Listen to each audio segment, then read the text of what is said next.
Ngayon, maririnig ninyo ang totoong tunog mula sa ibabaw ng Mars.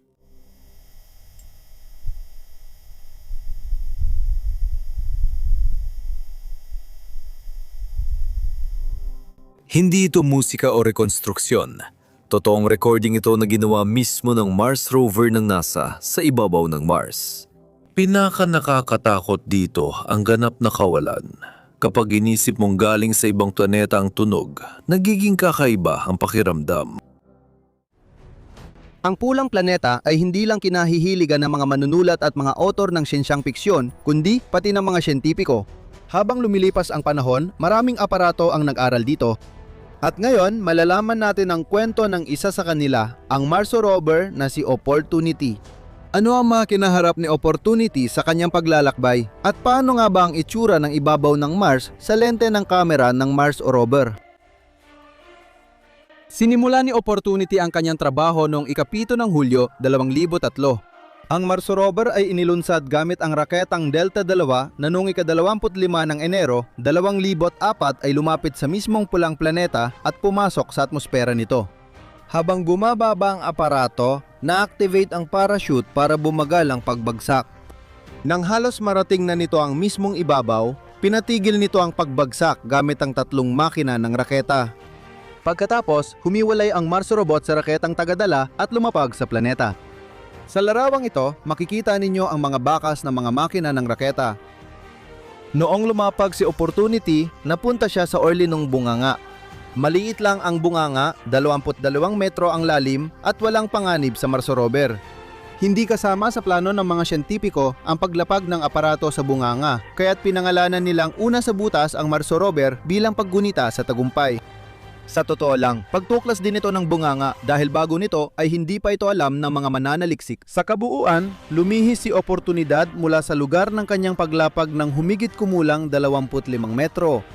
Nagbago rin ang lugar ng paglapag dahil may proteksyon ng aparato gamit ang espesyal na bola, kaya tumalbog lang ang Mars rover sa ibabaw. Matapos alisin ni Oportunidad ang proteksyon, napagana niya ang kanyang mga solar panel. Mayroon ding kamera ang Mars rover na kayang kumuha ng mga panoramic na larawan. Ang unang larawan mula sa aparato ay nagpapakita ng paglabas ng mga bato sa ibabaw ng planeta. Ang misyon ni Opportunity ay nakatuon sa pag-aaral ng geolohikal na istruktura para makakuha ng higit pang impormasyon tungkol sa unang yugto ng pagbuo ng Mars. Ilang linggo inaral ni Opportunity ang natuklasang lugar. Nalaman na sa kumpol ng mga batong ito ay may mga bakas na nagpapahiwatig ng epekto ng likido. Ano nga ba ang likidong ito? Sa ngayon, hindi pa ito matukoy. Maaring ito ay tubig o kaya naman ay lava. Pagkalipas ng 30 araw, lumipat ang aparato sa ibang bahagi ng anyong lupa, binutas ang isang bato at kinunan ng larawan ang lugar gamit ang kamera. Bilang resulta, natagpuan ang isang anyo na nabubuo dahil sa pagpuno ng mga puwang sa iba't ibang uri ng bato ng mga mineral na sangkap. Tinatawag din itong digioda. Sa panahon ng mga pag-aaral, napag-alaman na ang bato ay naglalaman ng mga iyon ng hidroksida. Ibig sabihin nito, noong nabubuo ang bato, naapektuhan ito ng tubig. Isa sa mga gulong ni Opportunity ang naghukay ng uka para pag-aralan ang katangian at komposisyon ng lupa sa Mars. Bilang resulta, nabuo ang isang hukay na may lalim na mga 15 sentimetro at may habang halos 1 metro. Nadiskubre ng mga siyentipiko sa ilalim ng ibabaw ang tinatawag nilang mga blueberry. Hindi pa alam sa ngayon kung paano ito nabuo. Dapat ding bigyang pansin ang maliliit na butil lang buhangin na hindi kayang suriin ng detalyado ng Mars rover dahil hindi idinisenyo ang kamera nito para sa napakaliit na mga bagay.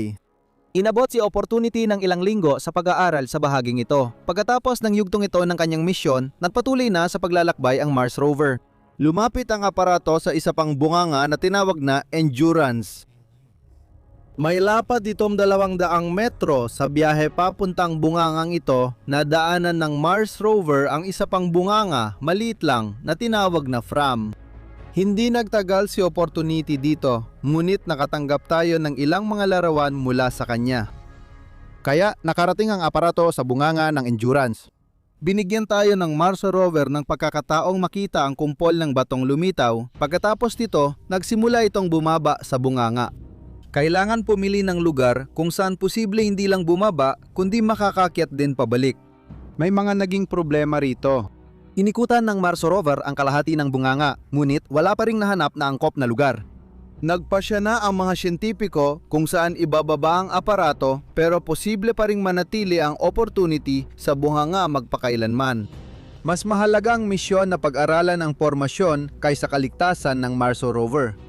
Nang bumaba ito at nasa gitna na, bigla itong umatras. Nagawa niya ito nang walang problema. Ibig sabihin, makakalabas ang aparato sa bunganga. Kaya nagsimulang bumaba si Opportunity. Sa loob ng bunganga, nanatili ang Mars rover ng 180 araw. Inaral niya ang mga batong lumitaw sa ibabaw. Nagpasya na huwag ipadala ang aparato sa gitna kung saan may buhanginan.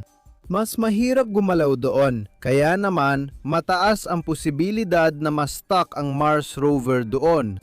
Sa mga materyales na ibinigay ni Opportunity, makikita ang isang batong may mga bitak na tinawag nilang VOP-May. Nakatagilid sa ibabaw ng lupa ang batong ito at medyo buhaggag ang pangibabaw nitong sapin. Sa kasamaang palad, dahil sa mga salik na ito, hindi nagawang pag-aralan ni Opportunity ang mga materyales na bumubuo sa batong ito. Habang pinag-aaralan ng Mars rover ang batong yon, kinunan din nito ng larawan ang kalangitan sa Mars.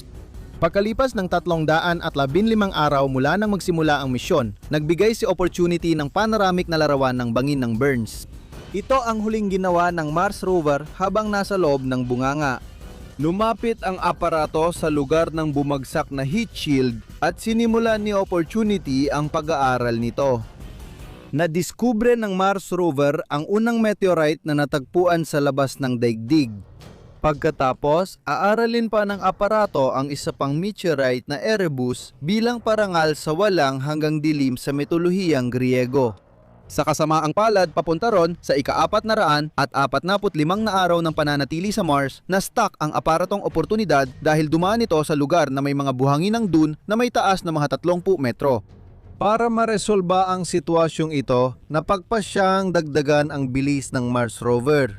Sa malas, walang naging resulta, kabaligtaran pa nga, mas nabaon ng aparato sa buhangin. Kailangang makahanap ng solusyon para gumana ang Mars rover. Para dito, muling nilikha ng mga siyentipiko sa laboratorio ang sitwasyon gamit ang kopya ng Mars rover at tamang dami ng buhangin.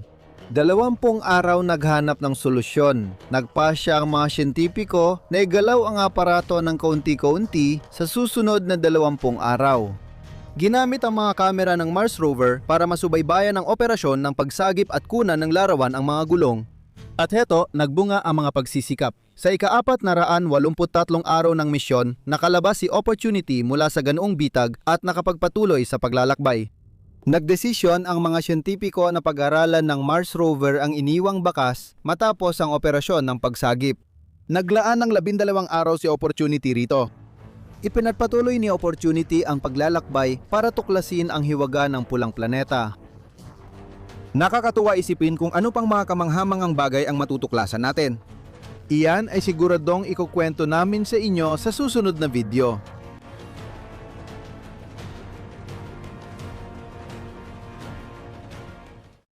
At bilang panghuli, inaanyayahan namin kayong mag-enjoy sa mga tunog na naitala ng NASA.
mga patay na bulkan, mga bangin, at ang pagpapalit ng mga panahon. Manipis na patong ng atmosfera. Napakaintriga, pakinggan ang lahat ng ito. Patuloy pa rin ang mga pag-aaral tungkol sa Mars hanggang ngayon. Nais ng sangkatauhan na mabunyag ang ilang hiwaga ng ika-4 na planeta ng solar system. Sa orbitang Mars ay kasalukuyang may 8 na aparato at direkta sa ibabaw nito ay may mga espesyal na rover o sa ibang salita, mga rover sa Mars na nanggongolekta ng datos. Ito ay sina Curiosity at Perseverance na gumagana mula pa noong 2012 at 2021 ayon sa pagkakasunod. At pati na rin ang isang spacecraft na tinatawag na InSight na nagsimula ng kanyang misyon noong 2018. Dahil sa mga datos na nakuha natin mula sa mga aparatong dumating sa ibabaw at maging sa orbit, mas marami na tayong nalalaman ngayon tungkol sa nakaraan ng Mars. Halimbawa, nalaman natin na dati ay mas banayad ang kondisyon ng planeta at mas mataas ang halumigmig. Anong mga tanawin ang maaari sana nating makita noon sa Mars at ano ang nangyayari dito ngayon? Ang tungkol dito ay ikukwento sa atin ng mga aparatong pananaliksik. Magsisisimula tayo sa orbiter na Mars Odyssey. Sinimulan niya ang kanyang trabaho noong 2001 at aktibo pa rin hanggang ngayon. Sa panahong iyon, nakalibot na si Odysseus ng mahigit 74,000 beses sa paligid ng Mars. Dahil sa aparatong ito, alam natin kung anong mga anyong lupa ang nasa ibabaw, pati na rin na may mga mineral na bato doon. Lalo kami naging interesado sa katotohanang may mga lugar sa Mars na may yelo, pero nasa bahagi ito ng planeta kung saan, sa totoo lang, hindi mo aasahan na may ganoon. Patuloy pa rin ang trabaho ni Mars Odysseus at sigurado akong makakakuha pa tayo ng maraming bagong datos mula sa kanya. At ito naman ang Marsyanong Paniktik na Satellite o pinaikli bilang MPS. Isa sa mga pangunahing gawain nito ay pag-aralan ang ibabaw ng planeta kasabay ng paghahanap ng mga lugar kung saan magiging maginhawa ang pagpapalapag ng anumang pananaliksik na aparato. Dahil dito, marami tayong mga kawili-wiling larawan na nakuha ng kamera ng MPS. Pinakakapansin-pansin dito ang larawan ng buhangin ng Dune. Mapapansin ninyo na may nabuo ng crust ng iniya sa ibabaw. Tulad ng naalala ninyo, nabanggit natin dati na may pagbabago ng mga panahon sa Mars. Pagdating ng taglamig sa planeta, maraming pagbabago ang nangyayari sa ibabaw nito. Siyempre, walang malalakas na bagyong nyebe o walang katapusang pag-ulan ng nyebe sa Mars kahit na malamig doon. -123 antas Celsius sa mga polo.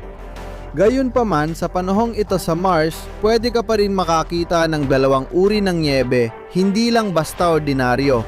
Isa ay gawa sa tubig, ang isa naman ay tuyo, gawa sa carbon dioxide. At syempre, may mga snowflake din sa Mars at medyo kakaiba ang mga hugis nito. Ano ang itsura ng snowflake na gawa sa tubig sa Earth? 6 ang gilid ng mga ito dahil ang snowflake ay isang kristal na estruktura. Ang simetriya ng mga estrukturang ito ay hexagonal na may 6 na gilid. Sa Mars, ang snowflake na gawa sa tuyong yelo ay kubo ang hugis at may 4 na gilid ng simetriya. Napakaliit ng mga snowflake sa Mars. Halos hindi mo sila makikita gamit lang ang iyong mga mata. Ang nyebe sa Mars ay karaniwang sa mga pole lang lumalabas sa pinakamalamig na bahagi. At kadalasan, ang nyebe ay naiipon sa mga dalisdis ng mga burol o sa mga bunganga ng mga patay na bulkan. Gayunpaman, sa karamihan ng mga pagkakataon, ang nyebeng tubig ay hindi man lang umaabot sa ibabaw ng Mars at agad na nagiging gas. Lahat ng ito ay dahil sa atmosfera. Napakanipis nito.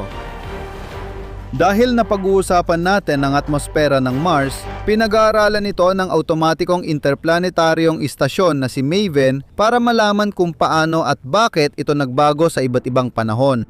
At ang dahilan kung bakit lalong numinipis ang atmosfera ay ang mga solar wind. Unti-unting lumamig ang planeta at dahil dito humina ang proteksyon ng pandaigdigang magnetikong larangan. Ano ang nangyayari sa Mars kapag dumarating ang tagsibol? Nagsisimula ang proseso ng pagkatunaw ng yelo sa Mars at pagbuo ng mga kakaibang anyo ng yelo. Sa tagsibol, nagsisimula ring sumabog ang mga geyser. Hindi lang mga sonda sa orbita, kundi pati mga Mars rover ang nagbibigay kwento tungkol sa Mars dahil ilang taon na rin silang nagsisilbi roon. At magsisimula tayo sa Mars rover na pinapagana ng nuclear na enerhiya na si Perseverance o gaya ng tawag sa kanya, Percy. Isa siya sa pinakabatang rover na lumapag sa ibabaw ng Mars noong ika-18 ng Pebrero 2021. Matagal nang inaaral ni Perseverance ang Jezero Impact Crater. Ang pamunahing layunin ng misyon ng Mars rover ay maunawaan kung anong mga pagbabago ang naganap sa ibabaw ng Mars noong mga unang panahon at hanapin din ang mga bakas ng mikrobiyong organismo. Dahil kay Perseverance, nakakuha tayo ng mga sample ng atmosfera ng Mars at mga regolith, pati na rin ang napakaraming larawan ng mga anyong lupa sa pulang planeta.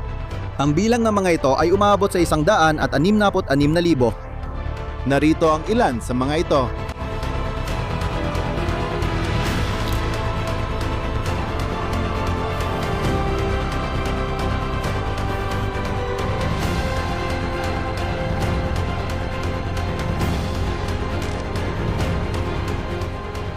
Ang sasakyang pangkalawakan na InSight.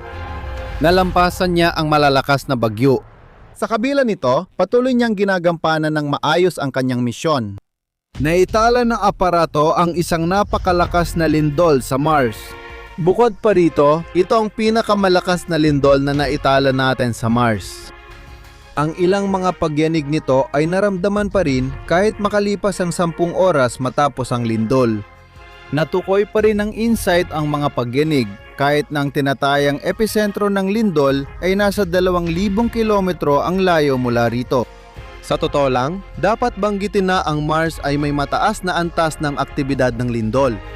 Habang nandoon si InSight, nakapagtala sila ng ilang daang serye ng mga pagyanig. Itutuloy ang pag-aaral ng lindol sa Mars dahil nakakatulong ito makakuha ng impormasyon tungkol sa anyo ng lupain doon. At sa wakas, ang Mars rover na si Curiosity. Tapat siyang naglilingkod sa agham pangkalawakan mula pa noong 2012. Madalas siyang nagpapadala ng mga bagong datos.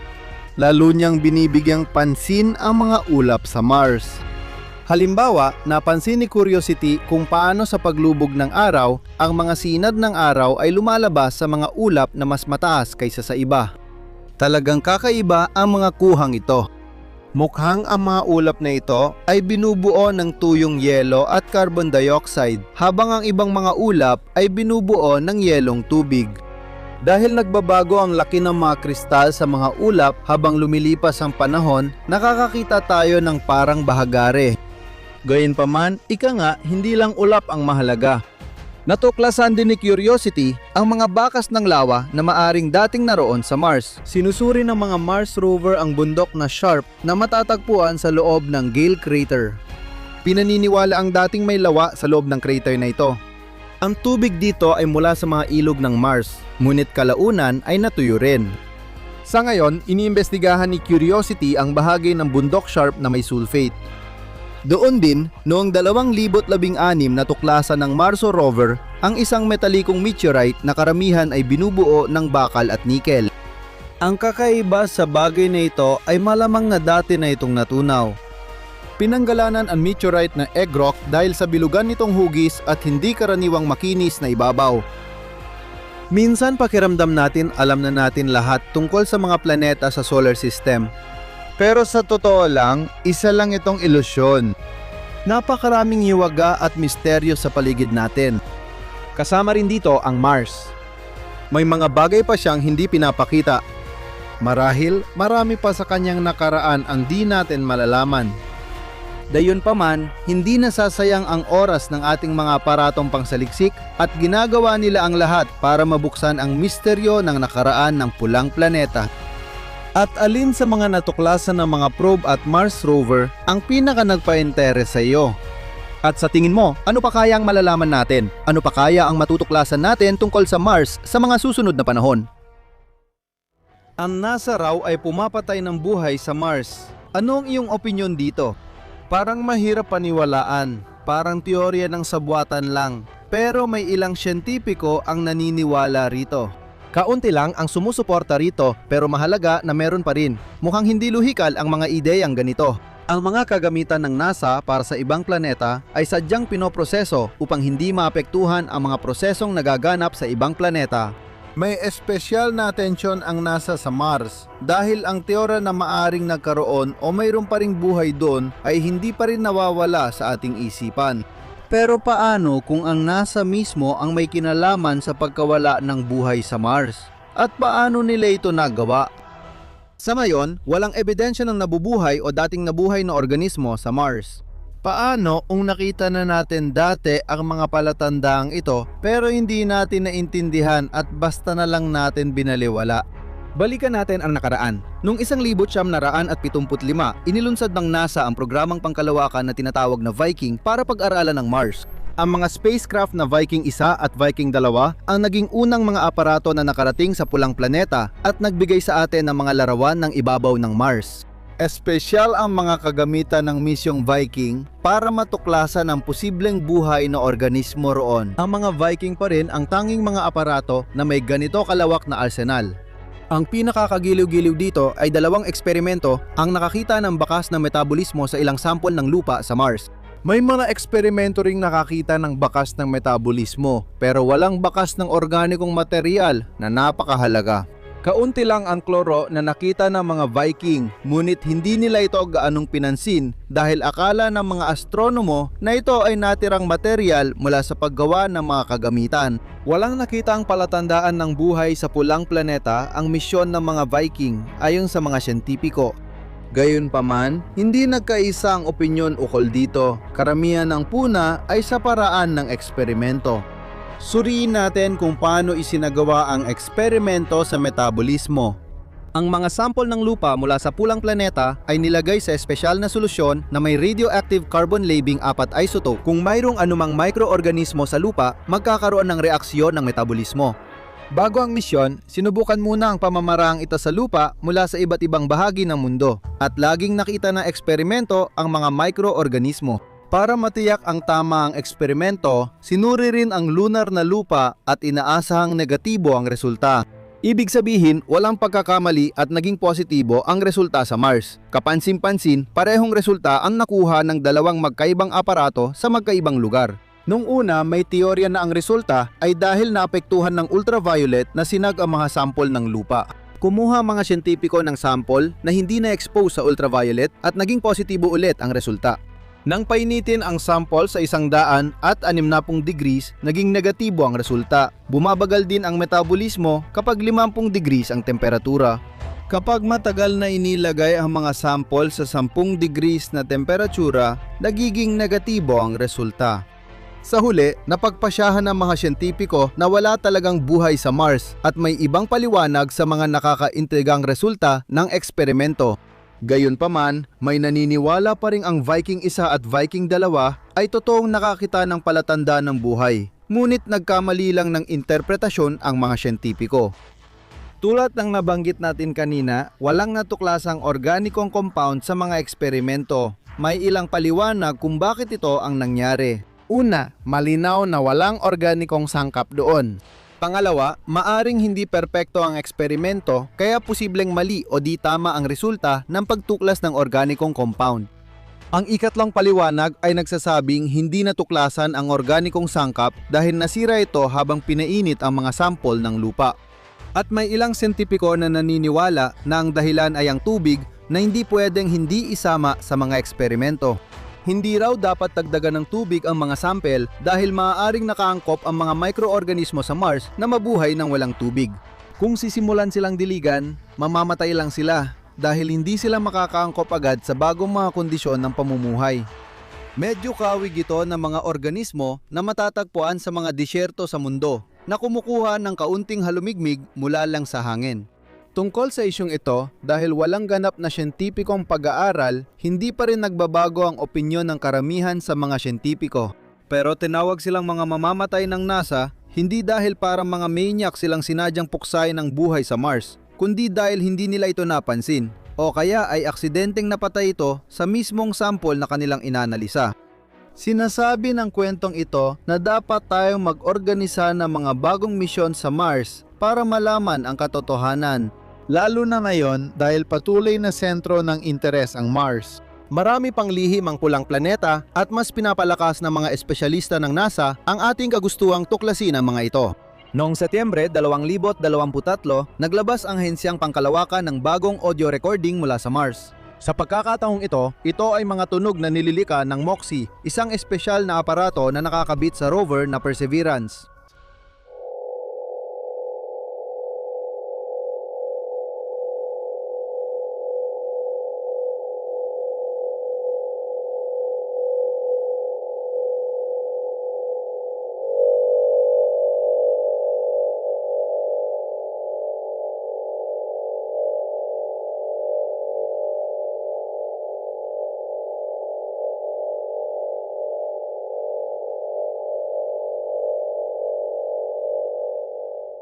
Ginagawa natin ang lahat para makahanap ng senyales ng buhay sa labas ng mundo, kahit sa pinakaprimitibong anyo.